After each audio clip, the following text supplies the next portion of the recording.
The alarm beeped 3 times. Yuna looked up from her work and saw the warning on her screen. Something was drifting toward the incinerator chute. The computer said it was garbage. Just another piece of space junk that would burn up in the station's fire pit. But Yuna had learned long ago that computers could be wrong. She was a cargo handler on Station 7, a small outpost that floated near a dying red star.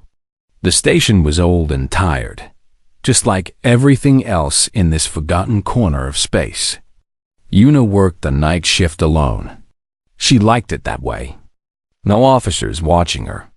No soldiers reminding her that humans were nothing special. In the year 3847, humans were classified as Omega species, the lowest of the low. They had no special powers, no advanced technology, no claws or fangs or poison. The great empires of the galaxy looked at humans the same way. Humans once looked at insects. Yuna walked to the observation window and squinted into the darkness. There it was, a small escape pod, damaged and spinning slowly. Scorch marks covered its hull. Someone had shot at it. The computer wanted to burn it. Yuna grabbed her tools and ran. She reached the recovery bay just as the mechanical arms were pushing the pod toward the fire. She slammed her hand on the emergency stop button. The arms froze. The pod hung in the air, silent and still.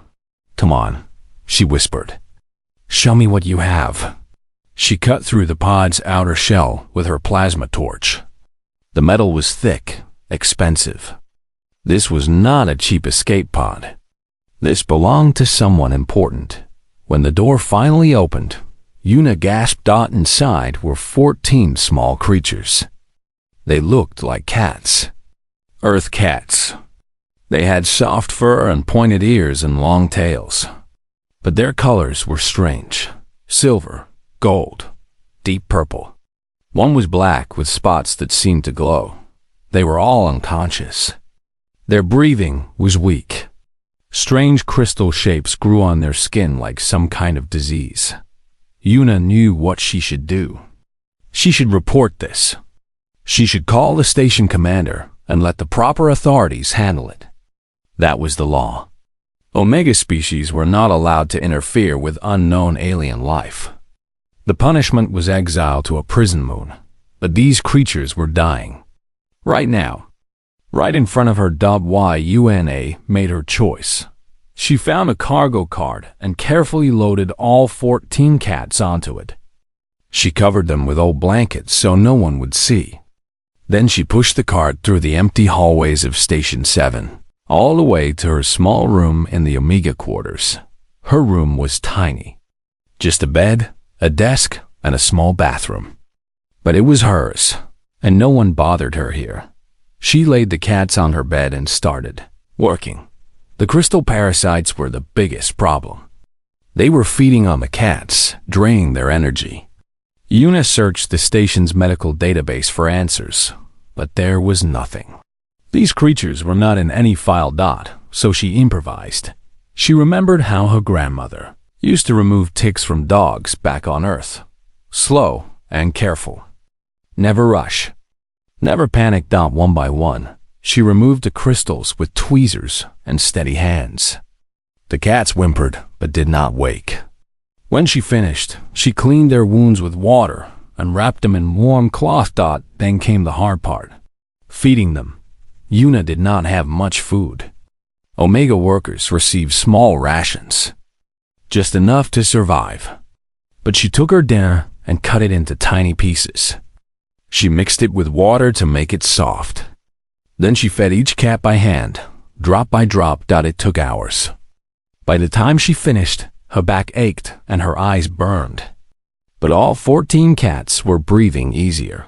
She gave them names. Star names, because that felt right for creatures found drifting in space. The small purple one became Bile, which meant star in her grandmother's language. The golden one became Hanyul for sky. The black one with glowing spots became Baram for wind. And the large silver one, the biggest of them all, she named Taiho. Taiho was different from the others. Even unconscious, there was something powerful about him. His fur was thick and perfect.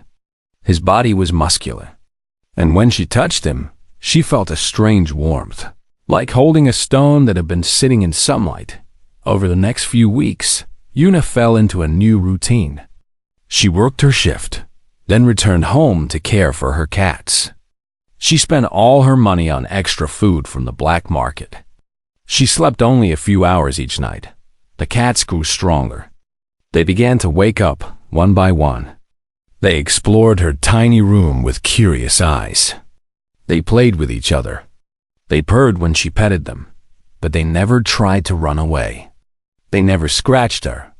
They seemed to understand that she had saved them. Taiho woke up last. When his eyes opened, Yuna felt her breath catch. His eyes were gold. Not yellow like normal cat eyes.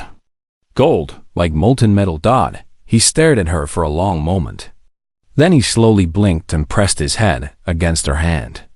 "Hello, big guy," she whispered. "Welcome back." From that day on, Taiho followed her everywhere. When she sat at her desk, he sat beside her. When she slept, he curled up on her chest. When she ate, he watched her with those strange golden eyes.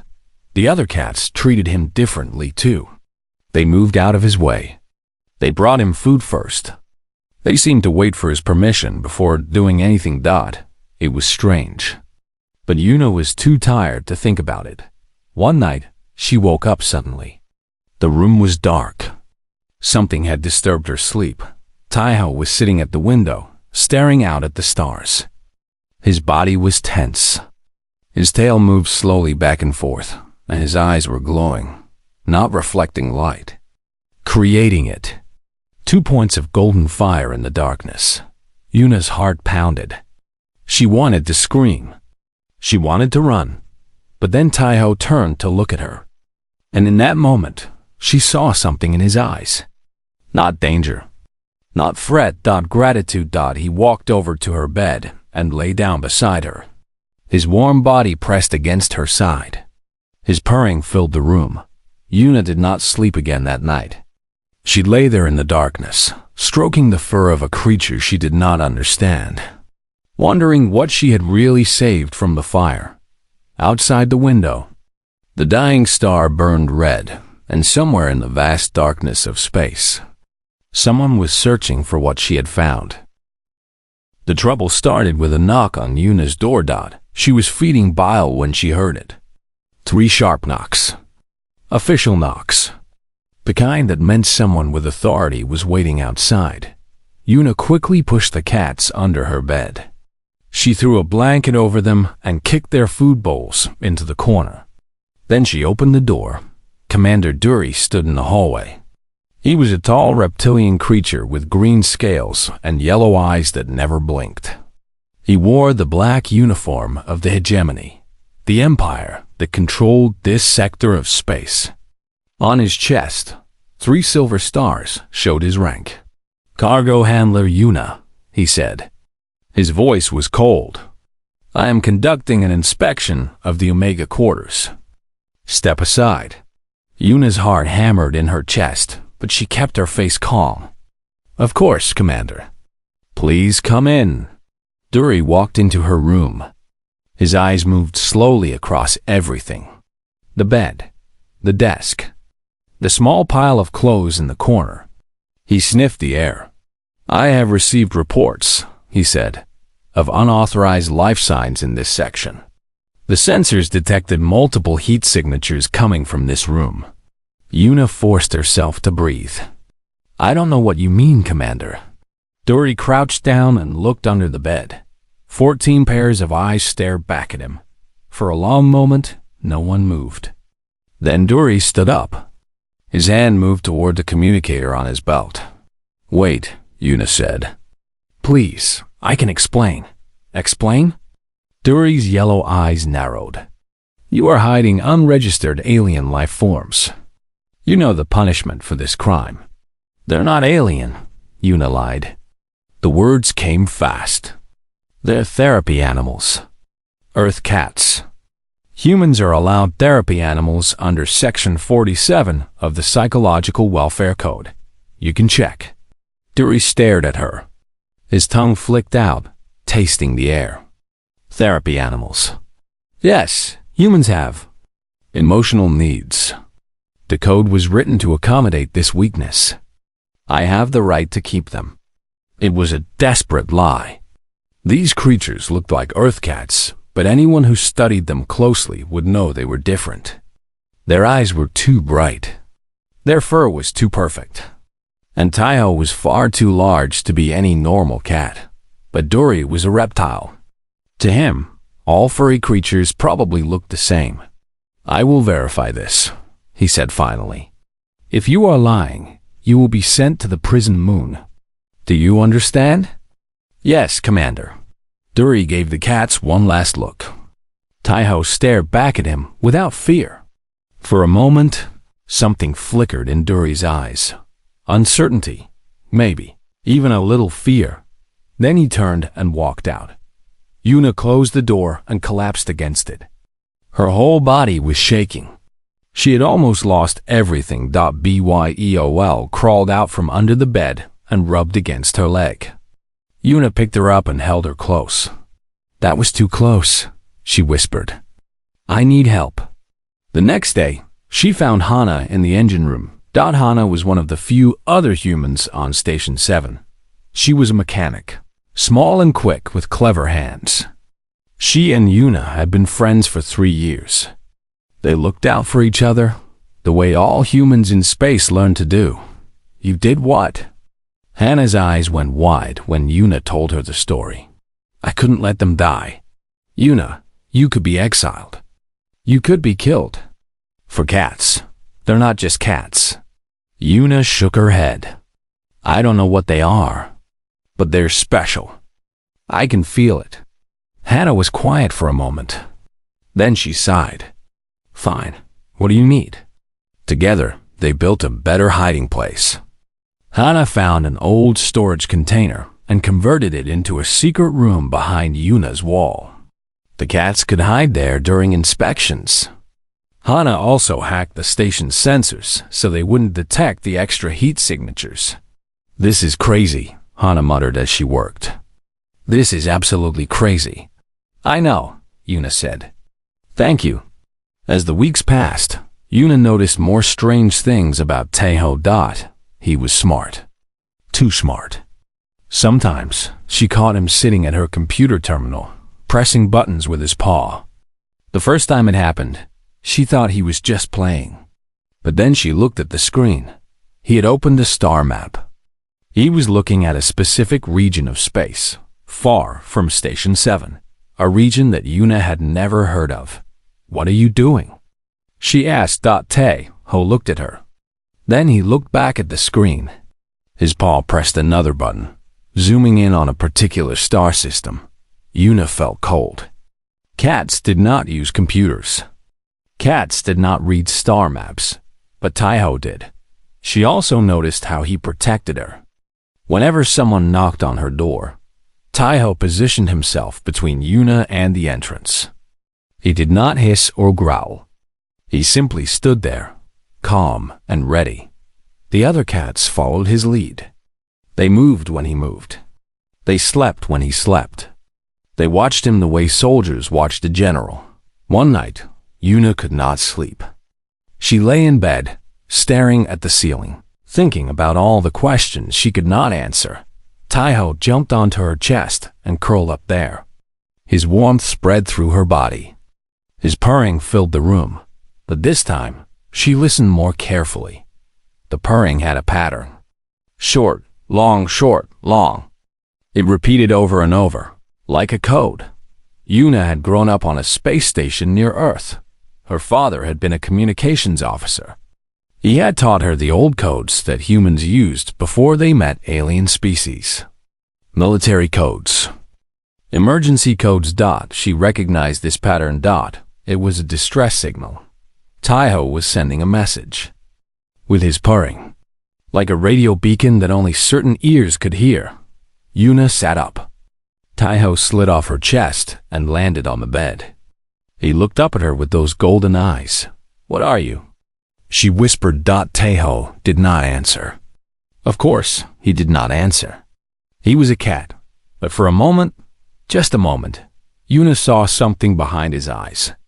Something ancient. Something powerful. Something that had seen stars born and die. She reached out and touched his face. "Whatever you are," she said softly, "I'm glad I saved you." Taeho closed his eyes and pressed into her hand. His purring changed. Softer now. Gentler, like a thank you. Outside the station, a ship dropped out of hyperspace. Then another. Then another. A whole fleet, searching for something precious that had been lost. And on a tiny cargo station orbiting a dying star, a human woman held a secret that would change the galaxy forever. She just did not know it yet. The hegemony warship arrived at Station 7 on a cold morning. Yuna was in the cargo bay when she heard the announcement. All workers were ordered to stay in their sections. No one was allowed to move freely. The station was being searched. She hid behind a stack of containers and listened to two hegemony soldiers talking. "They say it's worth more than a whole solar system," one soldier said. He was a large creature with 4 arms and gray skin. "What is?" his partner asked. "The bounty. For the Falari King and his guard. Their ship was destroyed 3 months ago. No bodies found. But intelligence says 14 survivors escaped in a pod." Yuna's blood went cold. 14? The second soldier laughed. "That's a lot of reward to split. If we find them, Command thinks they might be hiding somewhere in this sector. That's why we're searching every station."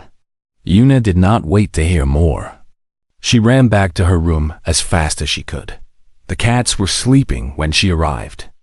Taeho lifted his head and looked at her. He must have sensed her fear because he immediately stood up, alert and tense. "I know what you are," Yuna said. Her voice was shaking. "I heard the soldiers. They're looking for the Falari King. 14 survivors in an escape pod." Taeho stared at her. "That's you, isn't it? All of you. You're not cats. You never were." For a long moment, nothing happened. The room was silent. The other cats woke up and watched with wide eyes. Then Taeho moved. His body stretched. His limbs grew longer. His fur pulled back into his skin, revealing bronze flesh beneath. He rose up on 2 legs, growing taller and taller until his head nearly touched the ceiling. When the transformation finished, a man stood before her. No, not a man. Something more than a man. He was 7 feet tall with broad shoulders and powerful muscles. His face was beautiful but strange, with high cheekbones and a strong jaw. His eyes were the same gold they'd always been, but now they burned like twin suns. His ears were slightly pointed, and when he smiled, she saw fangs dot behind him. The other cats transformed too. Warriors in simple clothes, their bodies lean and dangerous. An old male with white hair and wise eyes. A young female who had been bile, now a girl of maybe 16 with purple hair and a scared expression. Taeho spoke. His voice was deep and warm, like thunder in the distance. "You are right. We are Falari. My name is Taeho, and I am the Alpha King of the Falari Empire." Yuna stared at him. Her mind could not process what she was seeing. "The Falari," she whispered. "I thought you were a myth. Many species think so. We prefer it that way." Taeho took a step toward her. 3 months ago, my ship was attacked by the hegemony. They wanted me dead. They want our territory. My guards fought bravely, but we were overwhelmed. We escaped in a pod, but we were wounded. The parasites found us while we were weak. "The crystals," Yuna said. "Yes, they would have killed us. We could not fight them in our true forms, so we shifted into our smallest shape to conserve energy. We drifted for weeks, dying slowly." His golden eyes met hers. "Then you found us." The young girl, the one who had been bile, stepped forward. "My name is Soman. I am the princess. You saved my life." The old male bowed his head. "I am Junho, advisor to the king. We owe you a debt that can never be repaid." One by one, the warriors introduced themselves. Minho, Jae, Dongwoo, Taesun, names she had never heard, spoken by creatures she had thought were simple animals. Yuna's legs felt weak. She sat down on her bed, her head spinning. "This is insane," she said. "This is completely insane." Taiho knelt before her.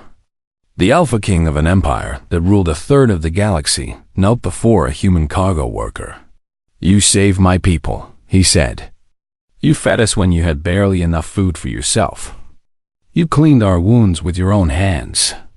You protected us from your station's commander. You asked for nothing in return." "I just didn't want you to die," Yuna said. "That's all. That is precisely why you are worthy." Taiho reached out and took her hand. His skin was warm, almost hot. By Falari law, when someone saves the life of a king, that person owns the king's life. "Everything I am, everything I have, it belongs to you now." Yuna pulled her hand back. "I don't want to own anyone." For the first time, Taiho smiled. It was a real smile. Not the cold expression of a ruler, but the warm look of someone who had found something rare and precious. "That," he said softly, "is exactly what makes you different from everyone else in this galaxy." The station's alarms suddenly screamed to life. Red lights flashed. A voice announced that unauthorized life forms had been detected in the Omega quarters. Someone's face went pale. "They found us." The old advisor Junho grabbed her arm. "We must shift back. We must hide." "No." Taiho stood up. His whole body tensed, and Yuna saw the king he truly was. Powerful, dangerous, ready to fight. "We are done hiding. We are done running." "But your majesty," Minho said, "we cannot fight a whole warship." "We are still weak. Then we will die with honor." Taiho looked at Yuna. "But first, we will make sure she is safe. She saved us. We will save her." Yuna stood up. Her fear was still there, but something else was growing inside her. Something stronger. "No," she said. Everyone looked at her. "You're not going to die for me. And you're not going to fight alone." She walked to her closet and pulled out a plasma wrench, the heaviest tool she owned. "I'm a human. We're classified Omega. Everyone thinks we're weak and worthless. But we have something the other species don't understand." "What is that?" Taiho asked. Yuna gripped her wrench and looked at the door, where the sound of running boots was getting closer. "Stubbornness," she said. "We never know when to give up." Taiho laughed. It was a beautiful sound, full of surprise and admiration. "Then we will fight together," he said. "Alpha and Omega, side by side." The door exploded inward. Hegemony soldiers poured into the room, and the battle for Station 7 began. The first soldier through the door never saw what hit him. Taiho moved like lightning. One moment he was standing beside Yuna, the next he was across the room. His claws, now long and sharp as knives, tore through the soldier's armor like paper. The body fell, and Taiho was already attacking the next one. The other Falari joined the fight. Minho and Jae fought back to back, their movements perfectly matched after years of training together. Dongwoo guarded Princess Soman, keeping her behind him while he struck down anyone who came close. Old Junho might have looked weak, but his attacks were precise and deadly. Yuna swung her plasma wrench at a soldier who tried to grab her. The heavy tool connected with his helmet, and he went down hard. She hit him again to make sure he stayed down. "Not bad," Taiho called out, almost smiling despite the battle. "For an Omega." "Shut up and fight," Yuna shouted back. They pushed out of her room and into the corridor. More soldiers were coming from both directions. The alarms were still screaming. Red lights painted everything in the color of blood. Yuna's communicator crackled. Hannah's voice came through, scared but determined. "Yuna, what's happening? The whole station is going crazy. Hannah, listen to me. I need you to spread the word to all the humans. The hegemony is attacking us. They want to take something that doesn't belong to them." "Take what?" Yuna looked at Taiho, who was fighting 3 soldiers at once. His movements were beautiful and terrible, like watching a storm destroy a forest. "Friends," she said. "They want to take our friends." There was a pause. Then Hannah's voice came back, hard as steel. "Tell me what you need." The humans of Station 7 were cargo handlers and mechanics and cleaners. They were the lowest workers, the ones nobody noticed. They had no weapons, no training, no power, but they had each other. Within minutes, Hana had organized them. Mechanics used their plasma welders to cut through enemy supply lines. Cargo handlers sealed bulkheads, trapping soldiers in dead-end corridors. Cleaners spread chemical foam on floors, making the soldiers slip and fall. They were not soldiers. They could not fight directly, but they could make fighting very difficult for everyone else. Admiral Genu watched the chaos from his warship with growing fury. He was a tall creature with black scales and red eyes. He had commanded fleets for 50 years. He had destroyed planets. He had crushed rebellions. And now he was being embarrassed by a handful of humans and some wounded Falari. "Send in more troops," he ordered. "All of them.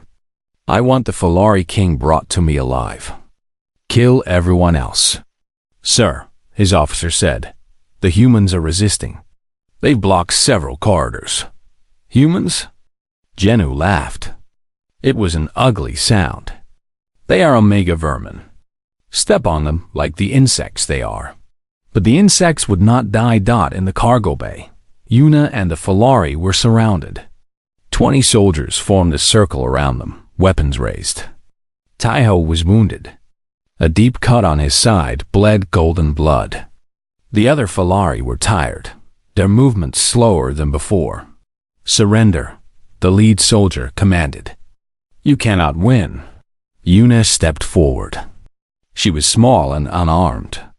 Her plasma wrench had been knocked away long ago. Her clothes were torn and dirty. But she stood straight, and her voice did not shake. "My name is Yuna. I am a cargo handler. I am classified Omega, the lowest species in your empire. You think that means I'm weak. You think that means I will give up." She looked around at the soldiers, meeting their eyes one by one. "On Earth, we have a saying. Humanity first, yield never. Do you know what that means? It means we don't surrender. We don't quit. We keep fighting until we win or until we die. There is no middle ground." "You will die then," the soldier said. "All of you, maybe." Yuna smiled. It was a strange smile, full of sadness and defiance. "But we won't make it easy." Behind her, Taiho rose to his feet. Golden blood dripped from his wound, but his eyes burned bright. "You heard her," he said. "We do not yield." The soldiers attacked. What happened next would become legend. Yuna found an emergency loader mech, a machine used to move heavy cargo. It was not a weapon. It was never designed for combat. But she climbed inside and drove it straight into the enemy line. The mech was slow and clumsy, but it was heavy. Soldiers bounced off its metal body like toys. Yuna used its arms to grab enemies and throw them into walls. She used its body to shield the wounded Falari. When the mech finally broke down, she climbed out and kept fighting with her bare hands. Taiho watched her with wonder in his eyes. He had ruled an empire. He had seen countless warriors and heroes. But he had never seen anything like this small human woman who refused to stop. "Why?" he asked her during a brief pause in the fighting. "Why do you fight so hard?" You could have run. You could have surrendered. The hegemony might have let you live. Yuna wiped blood from her face. It was not her blood. Because it's right, she said simply. Because you needed help. Because that's what humans do. Your species confuses me, Taiho admitted. You have no natural weapons, no armor, no special powers. We have each other. Yuna picked up a metal bar from the floor. That's enough. More soldiers came. The fight continued. Just when it seemed like the end was near. When Yuna and the Falari were backed into a corner with nowhere to go, something changed. The station shook. Not from weapons fire. From something much larger. Princess, someone smiled through her exhaustion. They came. Who came? Yuna asked. I sent a signal, Soman said. When the fighting started, I used the old frequencies. I didn't know if anyone would hear. Outside the station's windows, ships appeared. Dozens of them. Then hundreds. A whole fleet dropping out of hyperspace. Their hulls gleaming gold in the light of the dying star. The Falari had arrived. Admiral Genu's warship tried to flee. It made it exactly 3 seconds before Falari weapons tore it apart. The soldiers on Station 7 stopped fighting. They dropped their weapons and raised their hands. There was no point in continuing. They had lost. Taiho stood among the fallen enemies, wounded but alive. He looked at Yuna, this impossible human who had saved his life twice now, who had fought beside him like a warrior, who had refused to surrender even when there was no hope. You know, he said, I think the galaxy got the classifications wrong. Yuna leaned against the wall, too tired to stand properly. What do you mean? Humans are not Omega. Taiho walked over to her and gently took her hand. You might be the strongest species of all. You just don't know it yet. Outside, the Falari fleet surrounded Station 7. Inside, human and Falari stood together among the ruins of the battle. Alpha and Omega, side by side, and the galaxy would never be the same. 1 year had passed since the Battle of Station 7. The galaxy had changed in ways that no one could have predicted. The hegemony, once the most powerful empire in the sector, had collapsed. Not from war, but from shame. The story spread across 1,000 worlds. An Omega species, the lowest classification in galactic society, had saved the Alpha King, humans. Those weak creatures with no claws or fangs or special powers had fought beside the mighty Falari. They had risked everything for strangers. They had asked for nothing in return. The great empires did not know what to do with this information. Their entire system was based on the idea that some species were better than others. Alphas ruled. Omegas served. That was the natural order. But if an Omega could teach an Alpha about honor, what did the classifications even mean? One by one, the classifications fell apart. Species that had been called weak demanded respect. Species that had been called mighty learned humility. The old order crumbled, and something new began to grow in its place. The Falari Empire formally allied with humanity. Trade routes opened between their worlds. Technology was shared. Human colonies, long ignored and forgotten, received protection and support. Ambassador Jisu became humanity's first representative to the Galactic Council. She was young and nervous, but she carried herself with dignity. When the other species looked down at her, she smiled and reminded them of Station 7. That usually shut them up. But through all of this, through all the ceremonies and treaties and celebrations, one person stayed away. Yuna had been offered everything. Taiho wanted to give her titles and lands and enough wealth to buy a planet. The human government wanted to make her a hero, to put her face on banners and screens across the galaxy. She refused it all. I'm a cargo handler, she told them. I like cats. I don't need to be anything else. So she went home. Back to Earth. Back to the planet her grandmother had told her stories about. Back to a small apartment near the ocean, where she could hear the waves at night and feel the wind on her face. She got a job at the local spaceport. Nothing fancy, just moving boxes and checking manifests. The work was simple and honest, and she liked it that way. Sometimes she fed the stray cats that lived near the port. They were real cats this time, small and ordinary. They did not have golden eyes or hidden powers. They were just hungry animals who needed someone to care. Yuna was happy to be that someone. One evening, she was sitting on the balcony of her apartment, watching the sun set over the Pacific Ocean. A stray orange cat had climbed onto her lap and was purring contentedly. She heard footsteps behind her. She did not turn around. "You found me," she said. Teho walked onto the balcony and stood beside her. He was wearing simple human clothes now, pants and a shirt that almost fit his tall frame. His golden eyes reflected the setting sun. "I always knew where you were," he said. "I was just waiting for the right time." "Right time for what?" Teho sat down in the chair next to her. He moved carefully, as if afraid of breaking something. For all his power, he seemed uncertain here, vulnerable. "To thank you," he said. "Properly.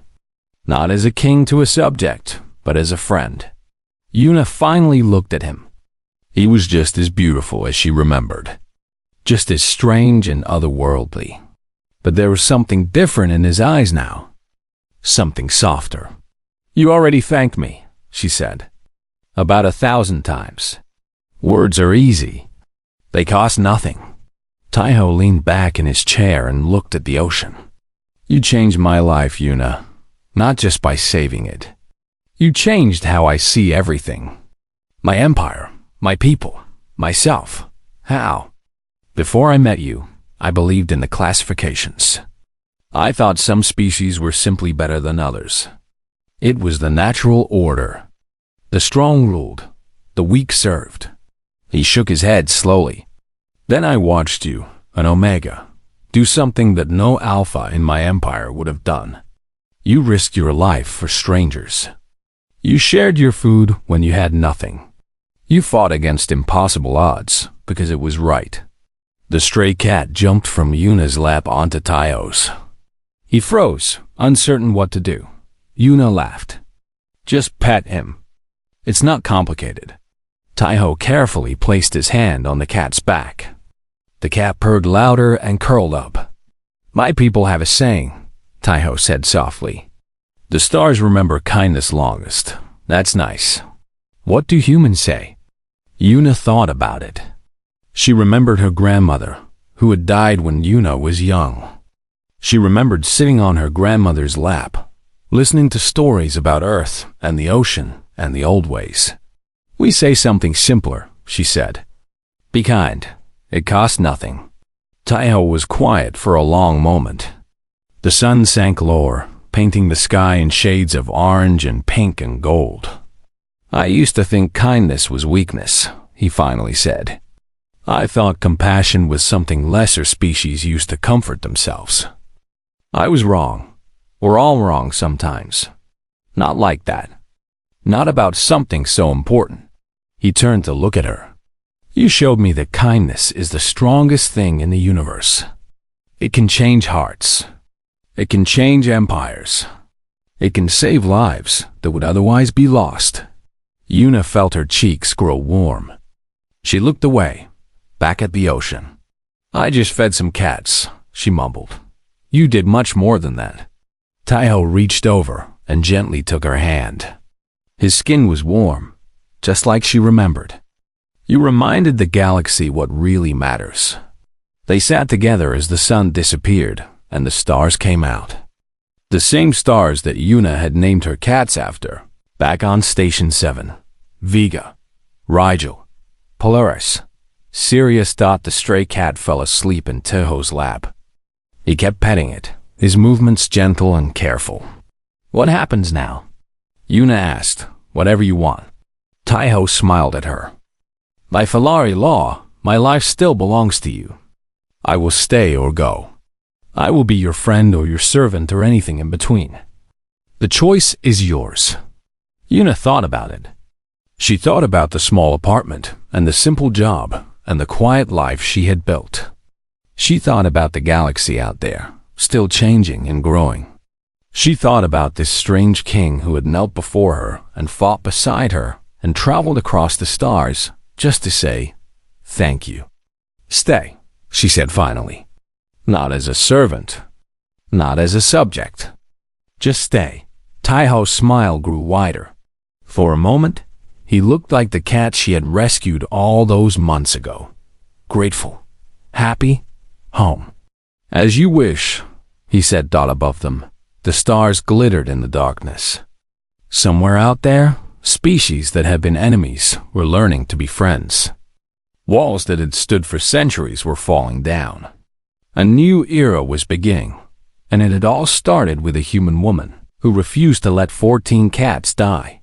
Yuna leaned back in her chair and closed her eyes. The sound of the ocean filled her ears.